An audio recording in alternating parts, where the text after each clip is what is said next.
continuamente arderá el fuego en el altar. Levítico 6, versículos 12 y 13. Y el fuego encendido en el altar no se apagará, sino que el sacerdote pondrá en él leña cada mañana y acomodará el holocausto sobre él y quemará sobre él las grosuras de los sacrificios de paz. El fuego arderá continuamente en el altar, no se apagará. A tomar esta palabra, como lo acabamos de leer, pues queda claro que en el Antiguo Testamento Dios promovió un avivamiento que era la conexión entre el sacerdote y el altar. Y estos dos tenían que estar relacionándose de manera continua. Y el fuego que fue encendido no podía apagarse. Y la tarea del sacerdote era, además, cuidar que hubiese leña permanentemente en el altar y también hubiese ofrendas, holocausto en el altar. Traigo el tema para ustedes, para mí, pensando que estamos en un momento oportuno de hacer una revisión. Primero, tenemos altar. Y segundo, si tenemos altar, ¿hay fuego en el altar? Y si hay fuego en el altar, estamos cuidando de manera correcta a que el fuego no merme y menos llegue a apagarse.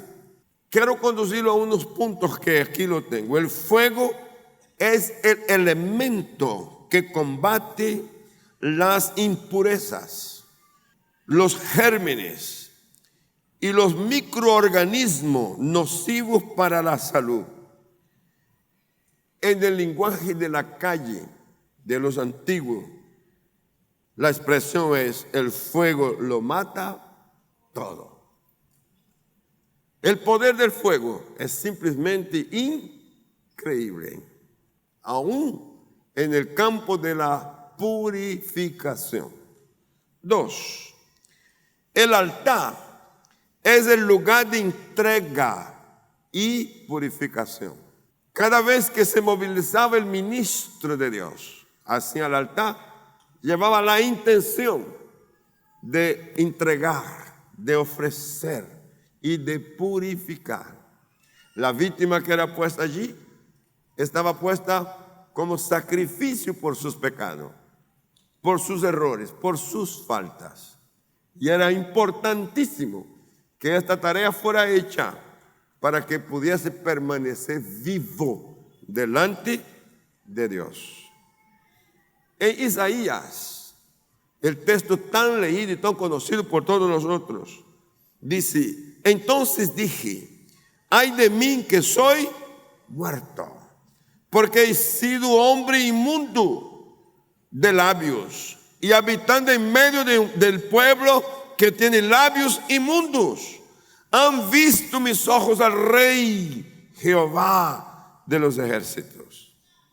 Y de manera inmediata aconteció algo, y voló hacia mí uno de los serafines, teniendo en su mano un carbón encendido, tomando del altar con unas tenazas, y tocando con él sobre mi boca, dijo: he aquí que esto tocó tus labios, y es quitada tu culpa y limpio tu pecado. Para el lector que sabe leer con cuidado, observa que Isaías comienza su libro oficializando su ministerio con proclamas de acusaciones. Y él viene donde él dice: ay de este, ay del otro, ay de aquel, ay de más de este, ay más lo otro, ay más lo otro. Y no es que estuviese haciendo mal, porque así él veía a la gente en su condición decaída, burlesca con Dios, sucios, inmundos, de labios, groseros. Y Isaías, celoso del Señor, los hizo saber que hay de ellos, Pero cuando muere el rey Usías y él queda confundido con el futuro de la patria, entonces decide ir al templo. Y cuando entra en el templo para buscar a Dios, como para encontrar una respuesta de Dios, sorpresa, los cielos se abrieron. Y él vio a Dios en su trono de una forma extraordinaria. Y cuando él vio eso, no solo vio lo que la visión le estaba mostrando hacia arriba, sino que también de manera inmediata su visión fue hacia sí mismo y vio a sí mismo frente a la majestad. Y aquí cuando él ve a Dios y ve a sí mismo, se da cuenta que él estaba igual que los otros. Por eso él dice, soy muerto, estoy muriendo, porque acabo de ver al Señor. Y yo soy un hombre de labios inmundo y habito en medio de un pueblo igual que yo. Ahí cambia a ver la perspectiva. Pero en esta mirada interna y la sinceridad de sus propias manchas, de su propia contaminación, fue sincero en decir a Dios, delante de Dios, me muero. Pero el Señor no mata, no castiga por castigar. Él siempre espera que alguien que tenga un encuentro con sí mismo pueda ser correcto en arrepentirse, en cambiar y en confesar. Así que este momento de Isaías allí es una entrega, pero cuando él se entrega, inmediatamente hay una orden en el cielo. Él está rendido en el altar. Purifíquelo con el fuego del altar. Y lo que vino de inmediato es que un ángel, un querubín con una tenaza y una brasa encendida, viene sobre él y pasa sobre sus labios. Y aquí viene la expresión que usted acaba de ver. Es quitada tu culpa y limpio tu pecado. Diga conmigo, el altar es un lugar de entrega y es un lugar de purificación. Tercero, el altar es el lugar de adoración, intercesión y de pacto con Dios. Entonces tenemos a Génesis 22. Aconteció después de estas cosas que probó Dios a Abraham y le dijo a Abraham, y él le respondió, venme aquí. Dijo, toma ahora tu hijo, tu único Isaac, a quien amas, y vete a tierra de Moriah y ofrécelo allí en holocausto sobre uno de los montes que yo te diré. Y cuando llegaron al lugar que Dios le había dicho, edificó allí Abraham. ¿Qué edificó? Un altar. Y compuso la leña y ató a Isaac, su hijo, y lo puso en el altar sobre la leña. Y cuando ya está para cumplir con la orden de Dios, la entrega, y aquí es importante que uno entienda qué es lo que Dios quiere de Abraham. Dios está llevando a Abraham al punto máximo, porque hasta antes de nacer Isaac, Abraham ama a Dios. Pero ahora que nace Isaac, Abraham ama a Dios y también ama a Isaac. Cuando Dios dice, dame Isaac, la prueba es a quién realmente estás amando. ¿Ama al Dios que te dio el hijo o amas al hijo que te dio Dios? Por encima del Dios que te lo dio. No sé a quién lo digo, pero lo digo. El ministerio no puede quitar el lugar de Dios. Usted y yo no podemos involucrarnos en el ministerio porque Dios nos dio ministerio a punto de perder el contacto con el que nos dio el ministerio. Pensando que amando al ministerio, matándonos en el ministerio, vamos a agradar a Dios. Y eso es lo que Dios hizo con Abraham. Muéstrame a quién amas. Y Abraham fue sin discusión. Y cuando puso a su hijo en el altar, está diciendo, tú me diste hijo, tú lo pides, yo te lo doy. Porque tú es estando conmigo o estando contigo. pero yo no me suelto de aquel que me ama y me da lo que yo no merezco. Entonces, entiendo que muchos de nosotros tenemos una atracción profunda por el altar del ministerio. Y cuando llegamos aquí, pensamos que llegamos a todo, a punto de no ver a Dios, sino solo ver el oficio, el trabajo y la gente a quien estamos sirviendo. Cuando Abraham hace eso, el ángel le viene y le dice, entonces el ángel de Jehová le dijo, le dio voces desde el cielo, Abraham, Abraham, y él respondió, heme aquí. Y dijo, no extiendas tu mano sobre el muchacho, ni le hagas nada, porque ya conozco. Esta es una aprobación. Ya conozco que temes a Dios, por cuanto no me rehusaste tu hijo, tu único hijo. Y sabe que Abraham podía, a partir de ahí, celebrar, liberar a su hijo, empacar las cosas e irse. Pero no, mire dónde está el enfoque de Abraham. Entonces alzó Abraham sus ojos y miró, y aquí a sus espaldas un carnero trabado entre un zarzal por sus cuernos. Y fue Abraham y tomó el carnero y lo ofreció en holocausto. Complétemelo. ¿En lugar de quién? Quiere decir que para Abraham la ofrenda debía ser completada. Y lo hizo. ¿Qué es lo que vale aquí? Aquí lo que vale es enfoque. Diga conmigo enfoque. Porque la alegría de recibir la voz del ángel, no haga mal a tu hijo, era suficiente para empacar y devolverse, para contar una gran historia. Y si Abraham hacía eso, algo queda incompleto. Mi pregunta es, cuando tú tienes un altar y yo tengo un altar, ¿vamos hasta el fin o nos quedamos hasta la mitad? ¿Cómo completamos? ¿Cómo cerramos? En este caso, Abraham cerró tomando el carnero. Si mi hijo no muere, el carnero muere. Y lo ofrezco a Dios. Ahora lo ofrezco no como sacrificio por pecado, sino como gratitud. La pregunta es, ¿qué tenemos nosotros que se pueda ser ofrecido a Dios como ofrenda de gratitud? Como ofrenda de adoración. Ahora, esto produjo algo y llamó a Abraham el nombre de aquel lugar, Jehová proveerá. Esa es una mente que está proféticamente activada. Si Dios me da el carnero y yo puedo ofrecer el carnero en lugar de mi hijo, es porque Dios es un Dios que provee.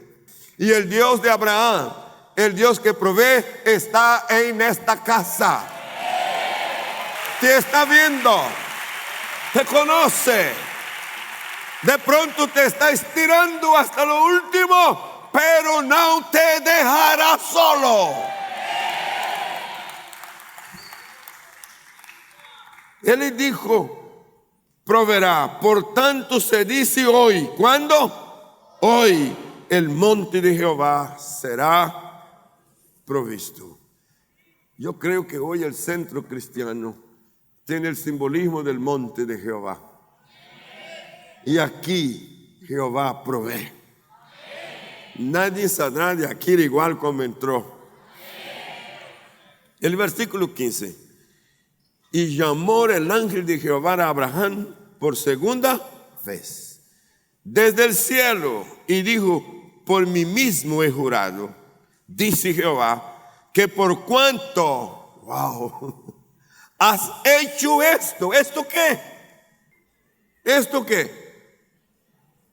Esto de que siendo liberado tu hijo, no te fuiste. Siendo liberado tu hijo, la alegría que te produjo, no me dejaste. Permaneciste en el altar y pudiste ver que fui yo que proveí el carnero. Es una visión profética. ¿Quién da sentido a las cosas? El que las recibe, el que las ve de acuerdo su mente espiritual. Y en este momento dijo Jehová: por cuanto has hecho esto y no me has rehusado a tu hijo, tu único hijo, de cierto te bendeciré, multiplicaré tu descendencia. Agárrala, se puede, sí. Lo haré como las estrellas del cielo, como la arena que está en la orilla del mar, y tu descendencia poseerá las puertas de tus enemigos. Wow. Hay dos códigos aquí. El primero es estrellas y el segundo es arena. Como estrella está diciendo: los que van a venir de ti por medio de Isaac serán gente que tendrá luz propia. Oh. Serán gente que va a tener un poder. ¿Sabe qué? En la arena, en ella hay riqueza. La tecnología de hoy, que está funcionando con todo lo que usted tiene en las manos, computadores, celulares y otros, sale de allí. ¿Sabe lo que Dios está diciendo a él? Tu familia tendrá luz propia y tendrá riqueza para fluir y para dar. Oh. Llevarte a un nuevo nivel. Pero sigue diciendo: y tu descendencia poseerá las puertas de tus enemigos, y en tus semientes serán benditas todas las naciones de la tierra. Por cuanto, todos conmigo digan: por cuanto. Otra vez, por cuanto, otra vez, por cuanto, otra vez, por cuanto obedeciste a mi voz. No obedeciste la voz del que murmura, del que critica, del que se burla, del que te señala, del que te busca para una y otra cosa. No, obedeciste la voz de aquel que habla desde el cielo, y este es Dios. Ahora, centremos en el cierre del mensaje. Dios, al llamarnos al ministerio, nos hizo reyes y sacerdotes.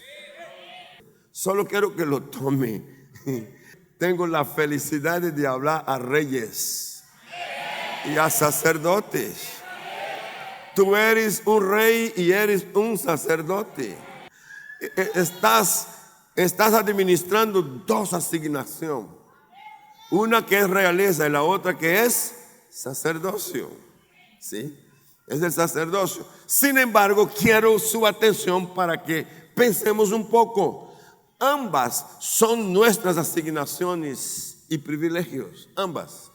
Si reinamos, es la asignación. Si hacemos el sacerdocio, es nuestra asignación.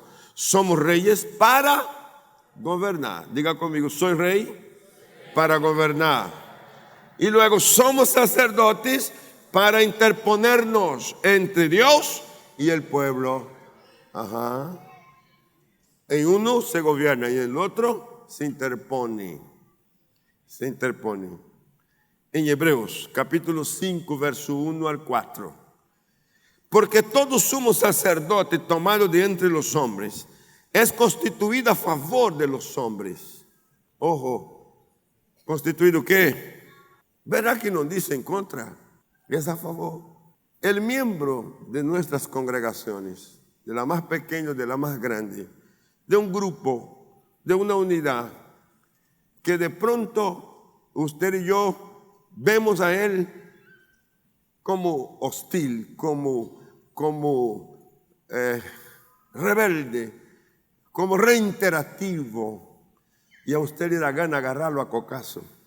Y de pronto usted le da ganas de echárselo de la casa: váyase de aquí, no moleste más. ¿Sí? ¿Sabe? La palabra que tengo aquí del sacerdote es otra. Dice que el sacerdote no está en contra, sino que está a favor. A ver, lea todos conmigo, diga: porque todo sumo sacerdote tomado de entre los hombres es constituido a favor de los hombres en lo que a Dios se refiere, para que presente ofrendas de sacrificio por los pecados. No solo es de acompañarlo, sino de ofrecer sacrificio por esta persona, oraciones, ruego, súplica. Y el otro grupo que estará ahí, ¿cuál es? Mire, para que se muestre paciente. ¿Con quiénes? No, yo no tengo problema de ser paciente con mi hermano que me da regalito, que me da abrazo, que me da palabras de comio, que me visita, que pregunta cómo estoy, que de pronto qué es lo que me falta. Y si ese hermano tiene problemas, no es problema para mí, ¿no? Pero estos dos grupos no son fáciles. ¿Cuál es el primero? Extraviado y ignorantes. Esta es la asignación del sacerdote. Y si el sacerdote no cumple eso, mire dónde los pone. Y por causa de ella, debe ofrecer por los pecados, tanto por sí. Debe ofrecer primero por quién? Por sí mismo, como también por el pueblo. ¿Por qué tengo que ofrecer por mí? Porque así como yo veo el pecado y la falla de él, debo también ver la mía. ¿Sabe cuál es el riesgo de que nos transformemos en jueces y juzguemos a punto de condenar sin saber que esta misma medida va a ser después para nosotros? Porque el sacerdote también es débil, dice. Y para que no haga y no sea injusto, ofrezca primero por sí y luego por el pueblo. Y nadie toma para sí esta honra sino el que es llamado por Dios, como lo fue Aarón. Es la figura del ministerio sacerdotal. El quinto punto, hoy la tendencia es ocuparse más de lo primero, que es querer reinar, tener gobierno, provocando una escasez de sacerdocio. Si es verdad que la orden es reine y gobierne, también es verdad que en el mismo nivel está, haga la tarea sacerdotal. Una no puede opacar la otra. En el caso de aquel tiempo, esa tendencia hacia el reino y menos al sacerdote provocó un vacío. Dios busca sacerdotes, es decir, ministros del altar. En Ezequiel capítulo 22, 30, dice: busqué entre ellos un hombre que hiciese vallado y que se pusiese en la brecha delante de mí a favor de la tierra, para que yo no la destruyese, y no lo hallé. Hay juicio para ser desatado, y Dios en paciencia espera que haya alguien que se interponga, pero no, está más ocupado en el reino que en el oficio sacerdotal. Yo pido a Dios todos los días: guárdame de desenfocarme del altar, de la acción que necesita ser ejercida en la misma posición en la cual fui llamado. Si es verdad que tengo que abrir la puerta para el reino y entrar para reinar, es verdad que igualmente tengo que estar en el altar una y otra vez, quebrantando, entregando, ofreciendo todo, para que el Dios me vea, me oiga y me responda.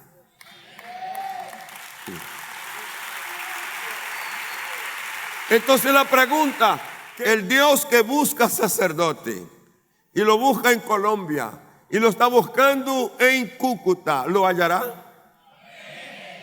¿Hay sacerdotes aquí? Personas que entienden que Dios lo llamó y lo incluyó para ser parte del ministerio duple, para ejercer autoridad de gobierno y también para ser sacerdote y poder abrir los cielos a favor de la tierra, a favor de la gente, a favor de todos los que nos necesitan. Isaías fue purificado con brasas del altar y fuego. Recibió un llamado para llevar un mensaje de salvación y restauración a las naciones. ¿Sabe lo que Dios está diciendo a Isaías? Tú te preocupas por tu nación y está bien, pero yo quiero que también se preocupe por las otras naciones. Así que a purificarte y a limpiar tus labios, te pongo un mensaje que no solo es para tu nación, sino para muchas otras naciones. Y ahí es donde va a venir aquel llamado: ¿a quién enviaré y quién ha de ir por nosotros? ¿Cuál fue el costo? ¿Cuál es el costo del ministerio de salvación y restauración? Jesús en el altar.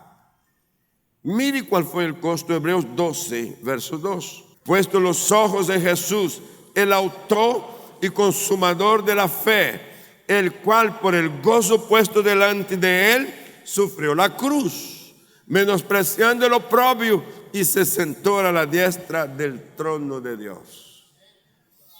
Aquí hay palabras, hay frases que son supremamente interesantes. La primera es: por el gozo puesto delante de él sufrió la cruz. La cruz es vergüenza, la cruz es humillación, la cruz es sufrimiento y la cruz es muerte. Pero Jesús en la cruz sintió gozo. ¿Cómo puede alguien ir a la muerte con gozo? ¿Qué es lo que provoca gozo? Y la respuesta es nuestra salvación. Él sabía que este sufrimiento que él aceptó voluntario y esta entrega que hizo voluntaria en el altar era el costo de nuestra salvación. Él moría para que tú y yo viviéramos. Él se enfermó para que tú y yo tuviéramos salud. Él se hizo feo para que tú y yo fuésemos bonitos. Denle un aplauso fuerte al Señor. Así es. Y si el discípulo que hoy llega a ser llamado por él para ocupar el ministerio se parece a su maestro, no tendrá por qué rehusar. Está dispuesto al sufrimiento, a la entrega y al pago del precio del ministerio. Pablo en el altar. ¿Quiere saber qué fue lo que Pablo entregó en el altar? Mire, son ministros de Cristo. Como si estuviera loco hablo. Yo más en trabajos más abundantes, en azotes sin número, en cárcel más, en peligro de muerte muchas veces. De los judíos 5 veces. He recibido 40 de azotes, menos 1. 3 veces he sido azotado con varas. 1 vez apedreado. 3 veces he padecido naufragio. 1 noche y 1 día he estado como naufrago en el alto mar.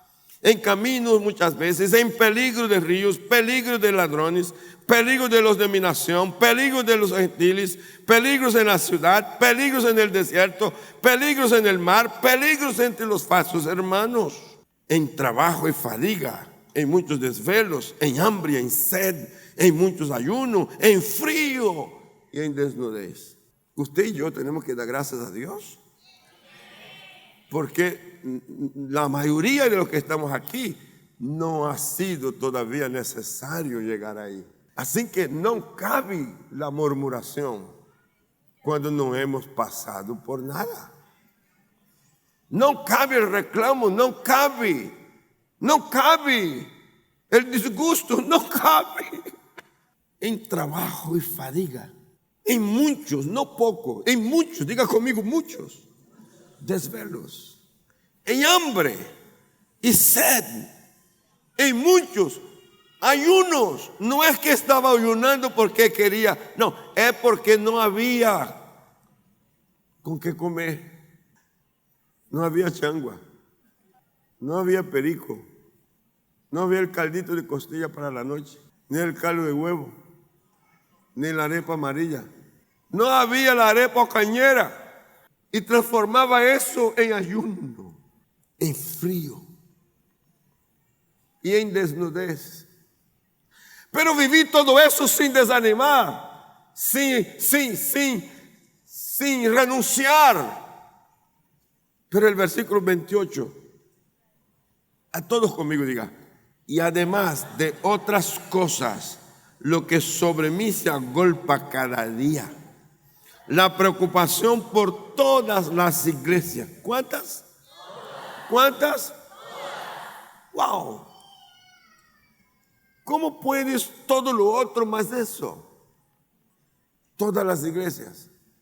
Cuando yo estaba leyendo eso, mi corazón sintió posada. Porque pensé, sin que tuviese necesidad de hacer comparación, ¿cuántas iglesias tenía Pablo? ¿Y cuántas iglesias tenemos hoy? El peso es el mismo, no modificó. No modificó. Y él dice, es que me agolpa cada día la preocupación. No por una, no por dos, sino por todas las iglesias. No importa si estar acá o estar allí o estar allá, si es en el continente o en otro, es iglesia.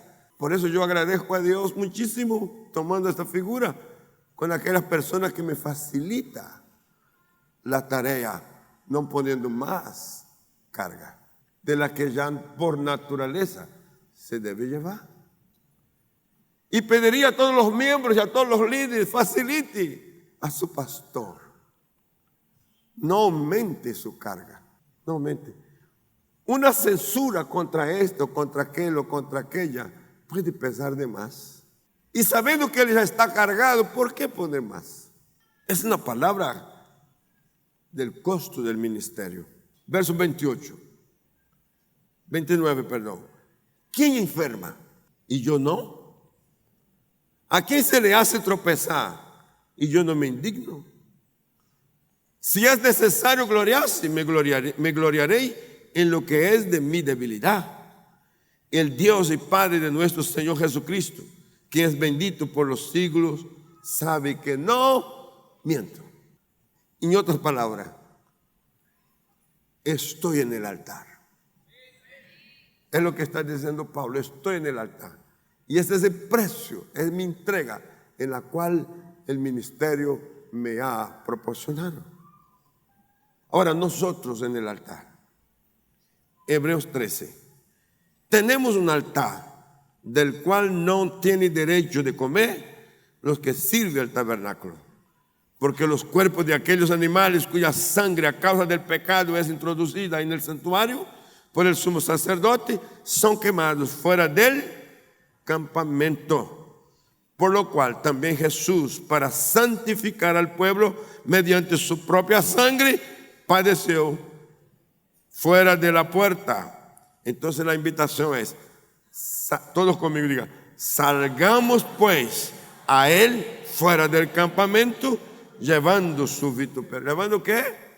Por eso es más gratificante el reino que el sacerdocio. Parece que el almas es menos demanda. Porque no tenemos aquí ciudad permanente, sino que buscamos la porvenir. Así que ofrezcamos siempre a Dios por medio de él sacrificio de alabanza, es decir, fruto de labios que confiese su nombre, y de hacer el bien y de la ayuda mutua no os olvidéis, porque de tal sacrificio se agrada Dios. ¿Se agrada a quién? Dios. En otras palabras, mientras alguien necesite de mí y dependa de mí, lo quiero servir.